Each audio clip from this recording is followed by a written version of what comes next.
Bienvenue sur Work in Process, le podcast dédié aux entrepreneurs qui veulent bosser moins mais mieux en ayant une croissance pérenne. Alors, si vous voulez allier croissance et sérénité, performance et flexibilité, abonnez-vous. Ce podcast va devenir votre outil préféré. Je suis Marine Aubaré, business designer. Ma passion ? Décortiquer vos problèmes et vous proposer des solutions innovantes et performantes. Bienvenue dans l'aventure.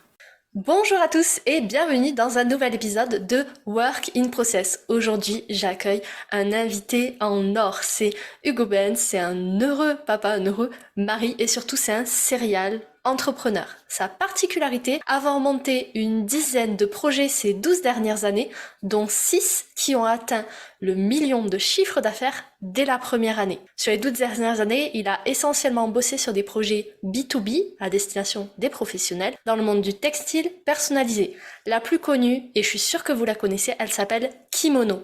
À elle seule, elle représente 10 millions de chiffre d'affaires et une cinquantaine de salariés en 2022.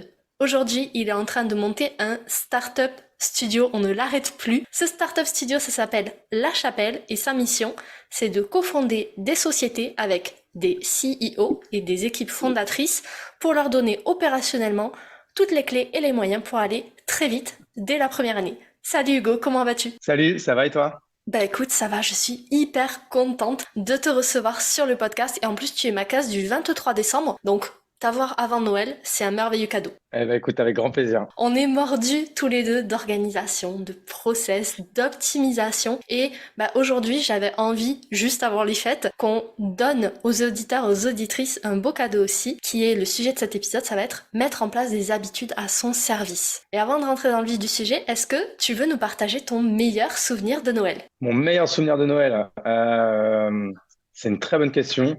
Écoute, moi, je pense que mon meilleur souvenir de Noël, c'est un Noël que j'étais passé en famille à Tahiti. C'était il y a une dizaine d'années. En plus, c'était la première fois que je prenais l'avion. Tu vois, pas trop habitué à faire des longs voyages, etc. Et du coup, j'ai fait mon baptême de l'air sur un vol de 24 heures, donc c'était parfait.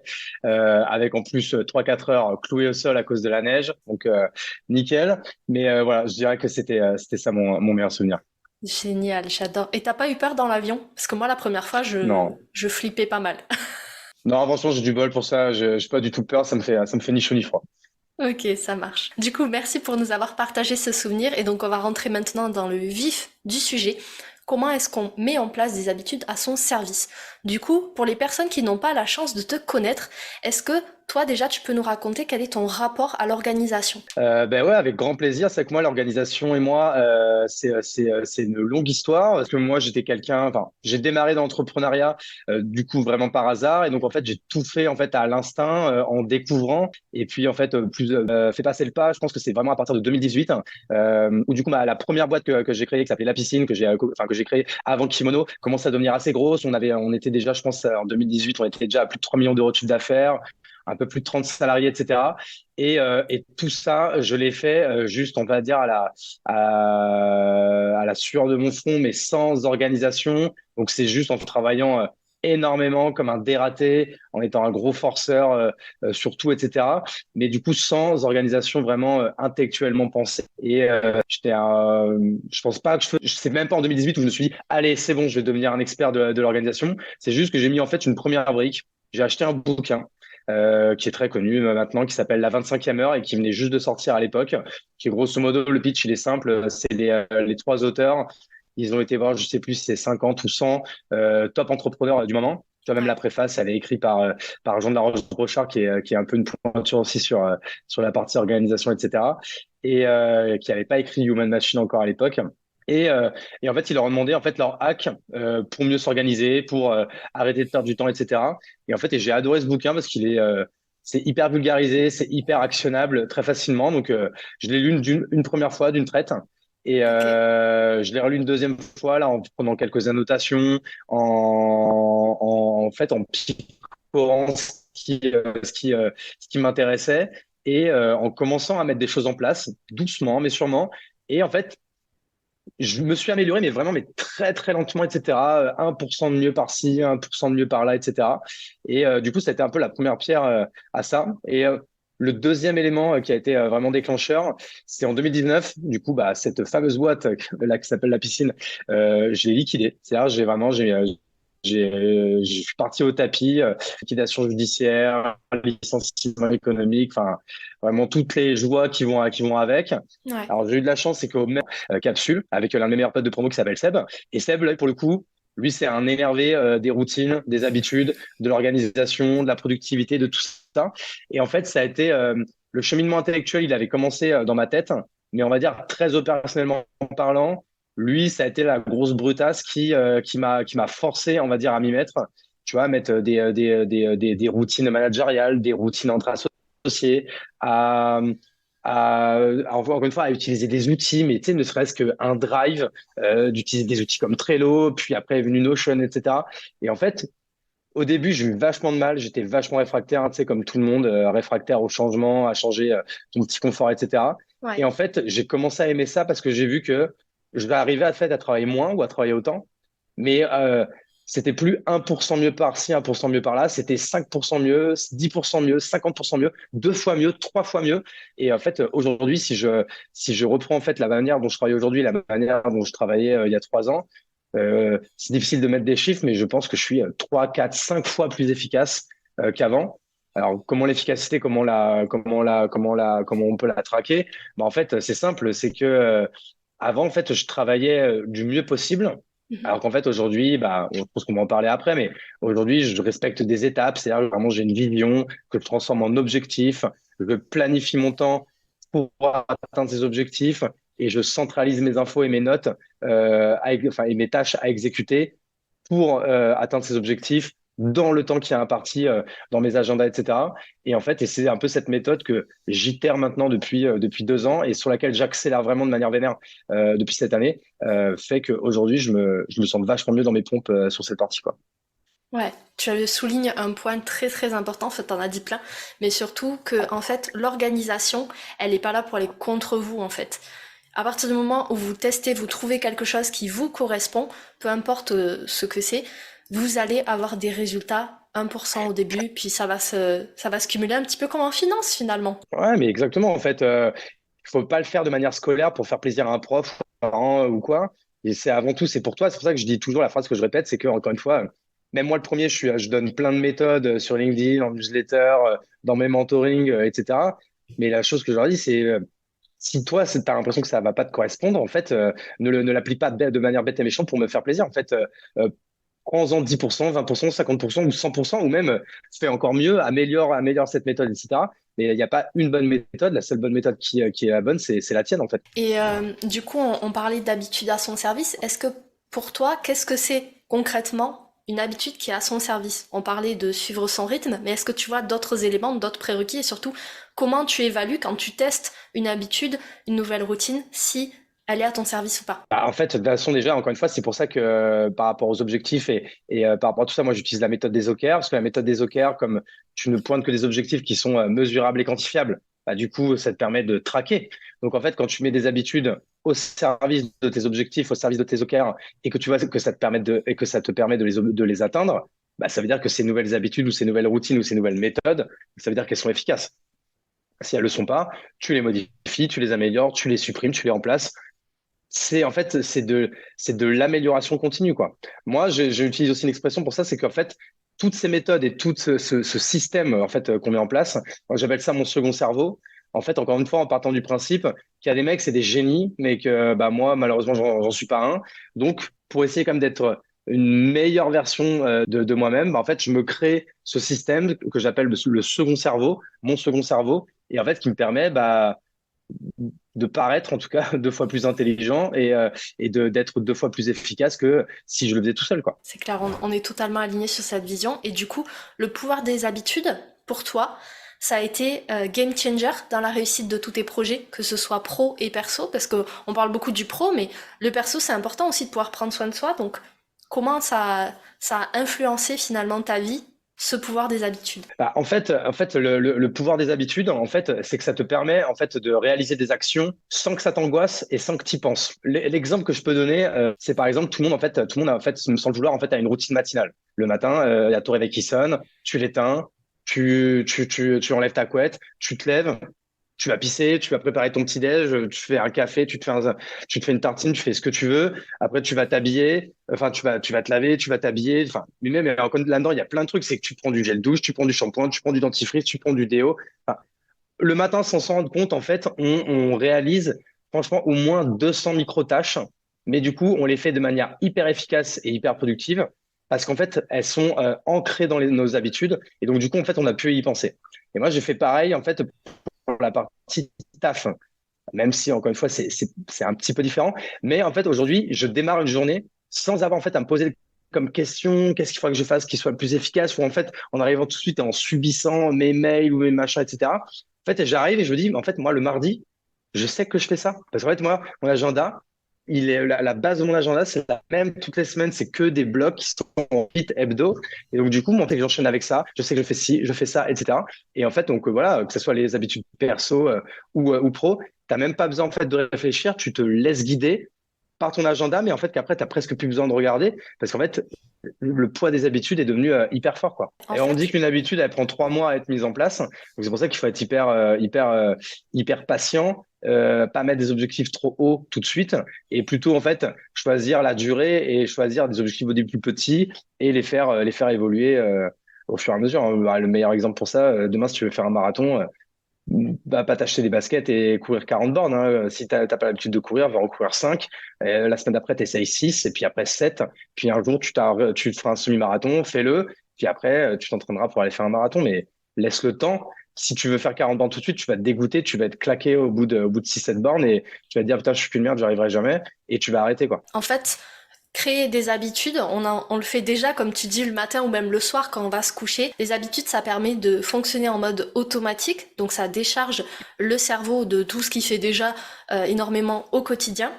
Et vraiment, l'astuce, c'est d'y aller progressivement, une habitude à la fois. Essayez pas de mettre 50 habitudes en même temps parce que bah, au bout d'un moment, votre focus va se disperser. Et ça, il me semble que tu en parlais il y a pas très longtemps sur LinkedIn. Le pouvoir du focus, c'est que bah, si tu mets ton énergie sur un élément, tu auras des résultats plus rapidement que si tu disperses sur plusieurs habitudes, plusieurs routines dans cet exemple-là. Ah, exactement. Et est-ce que tu peux nous partager en ce moment les habitudes qui t'aident le plus dans ton quotidien d'entrepreneur? En vrai, l'habitude pour moi qui a vraiment tout changé, c'est ma. Alors, je vais appeler ça routine matinale, mais en fait, c'est pas une routine matinale, c'est juste que j'ai fait le choix en fait de mettre mon réveil 1 heure avant que ce que je faisais avant. Avant, je me levais à 7 heures, je pense comme tout le monde, comme tous les gens qui ont des enfants, etc. Et maintenant, j'ai décidé de la mettre à 6 heures. Et en fait, et surtout de commencer à bosser dès 6h05. Tu vois, c'est-à-dire que je me mets directement dedans. Et en fait, ça me permet, jusqu'à ce que j'amène ma fille à l'école quand c'est mon tour de le faire, de faire en fait un 6h, 8h, donc c'est-à-dire 2 heures, qui pour moi est un bon bloc. J'ai du mal à faire plus de 2 heures sur une même tâche, à faire en fait mes gros chantiers, mes grosses tâches, je le fais de 6h à 8h. En fait, pourquoi je fais ça? Bah, en fait, déjà le fait de me lever à 6h, alors que en plus, moi, je suis pas du matin. Si je m'écoutais, je me réveillerais à 9h tous les jours. Ça me permet déjà de commencer la journée par une victoire. Bon, bah voilà, déjà, victoire sur moi-même, etc. J'ai eu du mal au début, hein. Au début, j'ai pas commencé, je voulais le faire tous les jours. Ouais. Franchement, avant d'arriver à faire les 5 jours de suite, il m'a fallu, franchement, plus d'un mois. Avant, il y avait toujours un jour, je disais, allez, vas-y, c'est bon, aujourd'hui, je m'en fous. Ou alors même, je me rendormais, mais sans m'en rendre compte. Aujourd'hui, c'est tellement ancré dans le poids de mes habitudes que dans tous les cas, tu vois, j'ai même supprimé le réveil de 7 heures qui est là au cas où. C'est, je sais que moi, à 6 heures, j'entends, bim, je me réveille, je commence la journée par une victoire. Et en plus de me dire que là, de 6 heures à 7 heures, on est peu à bosser là, ça me procure un peu de dopamine et une certaine fierté, une certaine confiance en moi, etc. Et en fait, quand je me dis là, il y a plein de gens qui commencent à 8 heures, il y a même plein de gens qui n'ont même pas encore commencé à 8 heures, et que moi, en fait, de 6 heures à 8 heures, j'ai effectué la tâche qui était la plus importante de ma journée. Et tu vois, elles sont toutes rangées dans un Notion que j'ai appelé Eat That Frog, en fait, peut se traduire par bouffer la grenouille, qui en fait, c'est une expression qui dit, voilà, si tu veux bouffer une grenouille, et que tu as tout un plat après, bah, en fait, commence pas par les choses bonnes, et après, tu vas manger la grenouille parce qu'en fait, tu n'auras plus faim, tu auras la flemme, etc. Bah, vaut mieux commencer par bouffer la grenouille, l'habitude de laquelle je suis le plus fier, et surtout celle qui est la plus utile pour moi, quoi. En fait, ce qui est important dans le Eat That Frog, c'est que justement, on se laisse pas l'amplitude d'avoir cette appréhension, tu sais, quand tu sais que tu veux faire un truc qui est à ton service, mais que tu te dis, ouais, mais j'ai un peu peur, il y a plein de croyances qui tournent autour. En le faisant au tout début de sa journée. Donc c'est pas obligé d'être à 6 heures, hein. Si vous voulez pas vous lever à 6 heures, vous levez pas à 6 heures. Et c'est Mais parce que moi, c'est mon sweet spot, hein. C'est que moi, 6h, 8h, c'est le moment de la journée où je suis le plus efficace. Il y a des ouais, gens, c'est le soir, il y a des gens, c'est l'après-midi, c'est la fin de matinée. En fait, c'est juste que c'est la tâche que si en tout cas, si moi, je ne commence pas par la faire tout de suite, c'est une tâche que je vais procrastiner. Et ouais. je le ferai un jour. Mais en fait, c'est dommage. Parce qu'en fait, autant le faire tout de suite et après, tu passes à une autre. Et c'est ce qui, tu sais, c'est le fameux, une fois, le merdier, enfin, la loi de Pareto, etc., des 80-20. Bah, Ouais. du coup, en fait, cette tâche, elle est clairement dans les 80% de valeur ajoutée qui vont te prendre 20% de ton temps. Mm, clairement. Et, Et tu vois, si tu audites ta journée, genre tu as bossé 10 heures, donc si tu dis c'est 5 blocs de 2 heures, bah moi en fait, ce bloc de 2 heures-là, il représente déjà presque la moitié de la valeur ajoutée de ce que je vais faire dans la journée. ouais, c'est hyper important. Et pour ça, rien de mieux qu'en fait vous connaître. Moi, j'aime beaucoup l'exercice des chronotypes. Je pense que tu dois connaître, Hugo. Alors non, je connais pas, donc du coup, je suis très curieux de savoir ce que c'est. Alors, le chronotype, c'est un concept qui sépare en 4 cases les types de personnalités en fonction de leur rythme biologique. Tu as des personnes qui vont être du matin, comme tu disais, d'autres qui vont être du soir. T'en as qui sont, on va dire, les horaires de bureau classiques. Et puis, il y en a qui Mm. fonctionnent par sprint, c'est-à-dire, ils travaillent beaucoup, ils font une pause, ils travaillent beaucoup, ils font une pause. Et bien connaître son chronotype notamment, ça va vous permettre d'établir votre planning, d'établir des blocs de temps et donc d'être beaucoup plus focus et beaucoup plus efficace sur ce que vous voulez accomplir dans votre journée et dans votre semaine. Mais clairement, mais du coup, en fait, c'est ça. Moi, du coup, j'ai pas utilisé cette méthode, mais je pense qu'en fait, bien malgré moi, j'ai dû m'auto-auditer et en fait, en arriver à ça. Et tu vois, aujourd'hui, je suis arrivé à une organisation qui me paraît presque parfaite pour moi, mais tu vois, encore une fois, ça m'a mis 4 ans. Donc, c'est en ça que et alors, c'est peut-être parce qu'encore une fois, je suis pas le plus futé, donc peut-être que les gens, ça leur mettra moins de temps. Mais du coup, en fait, vraiment, que les gens soient patients et résilients avec eux-mêmes pour améliorer leur système, quoi. Ça prend du temps et l'important aussi quand vous vous auditez, c'est de définir des périodes régulières à laquelle vous allez revoir vos systèmes, vos process et vos habitudes. Puisque c'est pas parce que vous les avez mis en place une fois, c'est comme la fiche persona, hein. C'est pas parce qu'on l'a fait une fois que c'est valable pour toute la vie. Les choses évoluent et du coup, votre fonctionnement, vos besoins vont évoluer et vous allez devoir faire évoluer aussi vos habitudes. Exactement, exactement. Et du coup, moi, j'ai envie que tu nous proposes un mini process en 4-5 étapes. Comment est-ce que tu ferais là si demain, toi, tu voulais intégrer une nouvelle habitude dans ton quotidien ou modifier une habitude existante? En 4-5 étapes, comment tu t'y prendrais? Bah, déjà, c'est vrai que moi, là, en fait, les moments, là, tu parlais des moments où, en fait, on fait évoluer son système, où on le modifie, où on l'améliore, etc. J'utilise les vacances pour ça, que je pense que je dois partir en vacances, je sais pas, 4, 5 fois dans l'année. Bah, je prends pas en général des très grandes vacances, mais j'en prends quand même assez régulièrement. Donc, je dis 4, 5 fois, on est peut-être plus près des 5, 6. Donc, grosso modo, moi, tous les 1 mois et demi, j'ai besoin de faire un break, quoi. Ok. Donc, c'est un moment, en fait, qui dure une semaine, où je vais bosser quand même tous les jours. Mais par contre, du coup, je vais pas mettre de réveil, je vais avoir zéro meeting et c'est des moments où je vais faire 1 heure pour en fait faire vraiment le plus important qu'on a à faire. Et alors, c'est intéressant de voir que sur 1 heure, on arrive en fait à gérer tous ces mails, ces machins et tout, alors que souvent toute la journée, on s'en fait tout un monde, on est sous l'eau, on est machin, etc. Donc ça montre bien que à un moment donné, si t'as pas le choix, si on te met un gun sur la tempe et qu'on te dit t'as que 2 heures pour faire ce que tu dois faire, je suis sûr que tu as une journée qui est presque aussi efficace que ta journée de 8 heures où tu as eu l'impression d'être sous l'eau, etc. Bref, parenthèse refermée. Donc déjà, moi, ce serait vraiment pendant les vacances. Et là, en fait, moi, je pense pas, en fait, je m'auto-audite beaucoup, mais je pense pas, en fait, à noter tout ça. J'essaie de le garder en tête et de me dire, tu vois, aujourd'hui, pourquoi j'ai pas kiffé? Aujourd'hui, pourquoi j'ai pas été efficace? Aujourd'hui, pourquoi j'ai pas été performant? Pourquoi je suis pas à mes objectifs, etc. ou quoi? Et je vais essayer de comprendre ce que j'ai mal fait. Tu vois, bah, là, je peux donner un exemple. Ça va être bientôt les vacances de Noël. Ouais. Et là, moi, il y a un truc que je sais que pour 2023, il faut vraiment que je l'améliore. C'est que je dis pas encore assez non. J'accepte encore beaucoup trop de meetings qui, une fois que je les ai faits, je dis putain, j'aurais pu l'éviter, quoi. Pas pour faire de la peine aux gens, mais je dis encore, d'une, c'est parce que parfois j'ai encore peur de faire de la peine aux gens et refuser un rendez-vous ou quoi.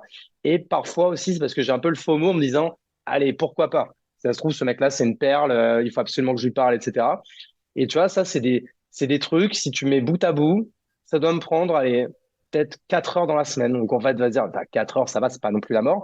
Mais tout de même, c'est dans mon agenda. C'est des endroits, des créneaux sur lesquels je peux pas mettre d'autres choses. Mine de rien, même si ça dure une demi-heure ou si ça dure une heure, ça m'a quand même, j'ai quand même arrêté une tâche juste avant. Et aussi après, pour me remettre dans quelque chose, alors tu viens de parler pendant une demi-heure, trois quarts d'heure où c'est hyper intense, c'est très énergivore, etc., etc. Donc en fait, moi-même, j'estime que ces conneries-là, ça doit me faire perdre presque une dizaine d'heures d'efficacité dans la semaine, donc ce qui est juste énorme.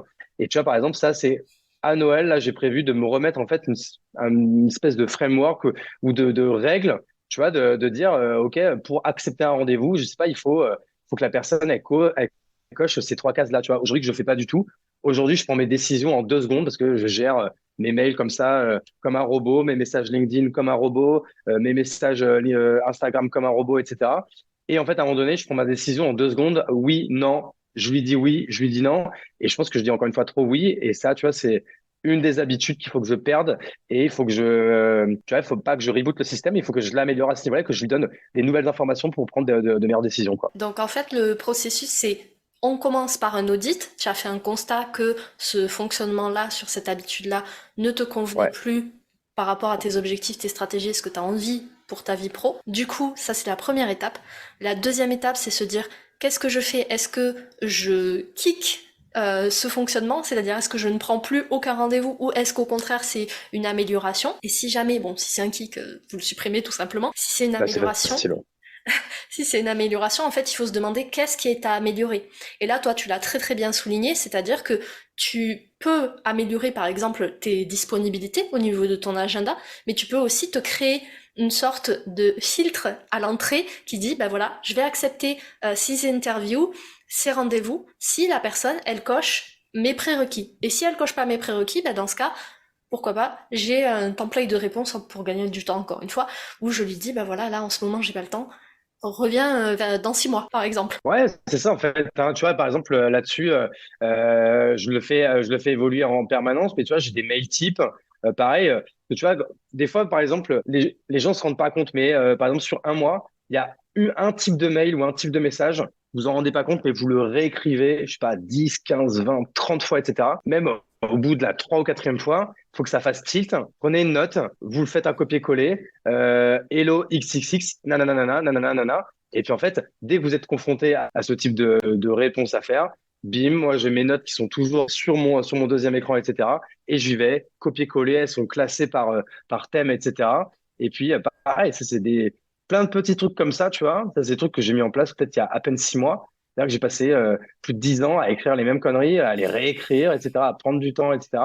Et bah, tu vois, c'est plein de petites choses comme ça qu'il faut améliorer. Mais en fait, certes, ça prend du temps en fait à réécrire cette note dans le vent pour laisser pour plus tard, pour plus tard en gagner. Et la meilleure habitude à prendre, c'est s'habituer à régulièrement faire ce putain de pas en arrière pour aller en faire deux en avant, quoi. Donc je sais pas, c'est des petites phrases bateau comme ça et tout, mais putain, c'est vrai en fait, quoi. C'est exactement ce qu'il faut faire, quoi. Ouais, prendre le temps de faire une pause, appuyer sur pause dans votre business, dans votre quotidien hyper chargé et de dire ok, qu'est-ce qui est à mon service concrètement. Être plus intentionnel et minimaliste sur ce que vous gardez. Et d'ailleurs, moi j'ai une petite astuce pour vous, enfin 2 astuces, pour gagner du temps au niveau des templates de réponses. Déjà, sur votre boîte mail, vous pouvez les sauvegarder. Si par exemple vous utilisez Gmail, il y a des modèles qui existent. Mais l'autre chose, c'est que sur votre navigateur web, vous pouvez ajouter des extensions. Donc c'est des nouvelles fonctionnalités. Moi, j'utilise Google Chrome et j'ai une extension qui s'appelle Magical. Vous trouverez le lien dans la description de cet épisode qui permet en 3 touches de créer les raccourcis, les templates que vous voulez. Et ça fonctionne avec le Markdown, c'est-à-dire vous tapez la commande slash, donc la petite barre oblique, vous mettez 3 petites lettres, par exemple devis, et puis une fois que vous tapez ça dans un message, le template de votre message s'affiche, et du coup vous gagnez un temps incroyable. Eh ben, je te remercie. Je vais aller tester ça tout de suite parce que tu vois, du coup, ta méthode elle est bien plus efficace que la mienne parce que moi, je prends du temps quand même pour aller chercher le bon truc, etc. Donc, ouais, non, c'est top. Bah, ça permet en fait de gagner du temps et ce qui va être important, c'est vraiment d'avoir peu de mots-clés ou peu de raccourcis. T'es pas obligé d'écrire des grands mots, hein, tu mets DEV Ouais. pour devis et que tu puisses avoir des choses très identifiables. Par exemple, demande d'interview. Ça, je sais que tu en as pas mal. Tu peux avoir pour les devis, tu peux avoir pour les cafés virtuels, etc. Et comme ça, tu vas pouvoir gagner du temps et ça marche sur tous les sites. Tous les sites web. À Et partir du attends, moment où vous et avez ça, l'extension, c'est que avec Gmail du coup. Par exemple, si on utilise Mail de Mac, ça fonctionne ou pas? alors c'est une extension de navigateur en fait. Ok. Donc Gmail, c'est un autre fonctionnement et sur Ah oui, là, c'est pour les la- messages LinkedIn, par exemple. Voilà, c'est ça, le Ok, message super. LinkedIn, ou même si tu écris sur Notion. Par exemple, il y a des personnes, je sais, il y a des solopreneurs qui font leur site web sur Notion ou leur administratif, bah du coup, ils peuvent faire des raccourcis et comme ça, il y a le template, par exemple, d'une landing page qui peut s'afficher. Eh ben, vas-y, on va aller tester ça. C'est noté. Génial. Bah écoute, merci beaucoup pour toutes ces ressources que tu nous as partagées. On va bien sûr mettre les noms des outils, les noms des bouquins dans la description de l'épisode, comme ça vous pourrez les retrouver très facilement. Avant qu'on se quitte, il y a le petit jeu du calendrier de l'Avent qui s'appelle le Santa Fast. Le principe, c'est comme un Fast and Curious, que tu dois probablement connaître, sur la thématique de Noël pour que, bah en fait, on en apprenne plus sur toi, parce qu'on parle beaucoup business, mais tu n'es pas qu'un businessman, tu es aussi un être humain, et du coup, moi j'ai envie de parler de Noël en ce moment. Est-ce que t'es prêt? Eh ben, vas-y. Vas-y, je suis prêt. Génial. 24 au soir ou 25 au matin? 24 au soir, la base. Vrai sapin ou sapin artificiel? Alors moi, je suis team vrai sapin et ma femme a acheté un sapin artificiel parce qu'elle trouve ça plus pratique à mon plus grand dame. Cadeau sur liste ou cadeau surprise? Bon, moi, je suis même team pas de cadeau du tout. Moi, je dis à ma famille de rien m'offrir, moi. Génial, comme ça c'est plus rapide. Du coup, ça répond un petit peu à la question d'après qui était paquet cadeau ou ticket à gratter. Bah, alors, je préfère des tickets à gratter. Souvent, il peut y avoir un meilleur ROI, donc là on reconnaît l'entrepreneur. Noël formel ou Noël plutôt décontracté? Ah non, Noël décontracte. Mais par contre, il y a des règles quand même. Il y a des codes, il y a des traditions familiales à respecter, hein. Ok, donc c'est décontracté, mais du moment qu'on suit les règles. Ouais, ouais, quand même. Qui est l'entrepreneur que tu rêverais d'entendre sur ce podcast? Très bonne question, moi, un entrepreneur que j'adore s'appelle Maxime Blondel, alias Blondie, le CEO et cofondateur de la Secret Company, du coup, qui est également un startup studio. Et tu vois, par exemple, quand j'ai décidé moi-même de lancer le mien, c'était la première personne à qui j'ai en parlé. Et le mec, il a juste pris une demi-heure de son temps pour me faire, je sais pas, au moins 18 voice notes pour me donner un max de conseils. En fait, le mec, c'était plus fort que lui. Qu'il me donne plein de conseils, qu'il m'explique plein de choses. C'est pour ça que c'est un mec que je respecte beaucoup, que j'admire beaucoup. J'adore ce qu'il fait. Je suis fan, en fait. Génial. Bah écoute, l'invitation est lancée. Maxime, tu viens quand tu veux. Et dernière question de ce Santa Fast, quel a été ton jeu préféré quand t'as été plus petit et pourquoi c'était ton jeu préféré? Ah, du coup, ça va faire cliché, mais moi, j'avoue que j'étais team Monopoly à fond, hein. Bah tu sais quoi, t'es le premier à me sortir un jeu de société depuis tout ce calendrier de l'Avent. Ouais, alors ça, moi, nous, on est très jeux de société et j'avoue que le Monopoly, c'était quand même la base, quoi. J'y ai passé pas mal d'heures aussi dessus. Bah écoute, le Santa Fast est terminé. Encore merci beaucoup pour tout ce que tu nous as partagé. Si tu devais terminer en 2-3 points, avec quoi tu voudrais que les gens repartent de cet épisode pour pouvoir mettre en place des habitudes à leur service? Leur sortir ma maxime de vie qui est le mieux est l'ennemi du bien. En fait, comme moi, commencez par quelque chose. Si vous n'avez pas d'agenda, achetez-vous un agenda papier ou mettez-vous un compte sur Google Agenda et mettez déjà un bloc. Si demain vous avez pas de, enfin vous êtes un mec qui se lève trop tard et que vous voulez commencer à vous lever un peu plus tôt, bah mettez juste un réveil une demi-heure avant. Enfin, faites des choses, juste des petites actions qui vous mettent déjà le pied dedans. Mais par contre, si vous en avez rien à foutre, ne faites rien, hein, ne faites surtout pas quelque chose qui serait contre nature pour vous. Mais pour ceux qui, en tout cas, qui veulent s'y intéresser, bah, juste améliorer petit à petit, quoi. Génial. Où est-ce qu'on peut te retrouver pour t'envoyer du love, des good vibes et pour suivre tes actualités? Bon, principalement sur LinkedIn, hein, Hugo Benz, Bentz, et bien sûr sur lachapelle.club où on va essayer de mettre un maximum de contenu pour documenter un peu tout ce qu'on fait, tout ce qu'on apprend et tout ce qu'on veut partager. Génial. Et moi, il y a un autre de tes sites que j'aime beaucoup qui s'appelle Le Plongeoir, qui permet Ah oui, de télécharger tes playbooks. Et si jamais vous n'avez pas encore lu un des playbooks d'Hugo, bah, il faut vraiment le faire parce que sinon vous allez louper votre vie. Ils sont géniaux. Donc, allez-y. Merci beaucoup. leplongeoir.co, en effet. Je vous mettrai les liens dans la description. Merci à tous et à toutes pour votre écoute. Ça a été un plaisir d'enregistrer cet épisode avec toi, Hugo. Et je vous souhaite à tous de belles fêtes de fin d'année. Merci beaucoup Marine, à bientôt. Voilà, cet épisode est maintenant terminé. Merci pour votre écoute. Je vous souhaite à tous une belle journée, soirée et à très bientôt dans le podcast. Bye. Cet épisode t'a plu? Tu peux le partager en me taguant ou lui laisser 5 étoiles sur Apple Podcast. Encore merci pour ton écoute, à très vite.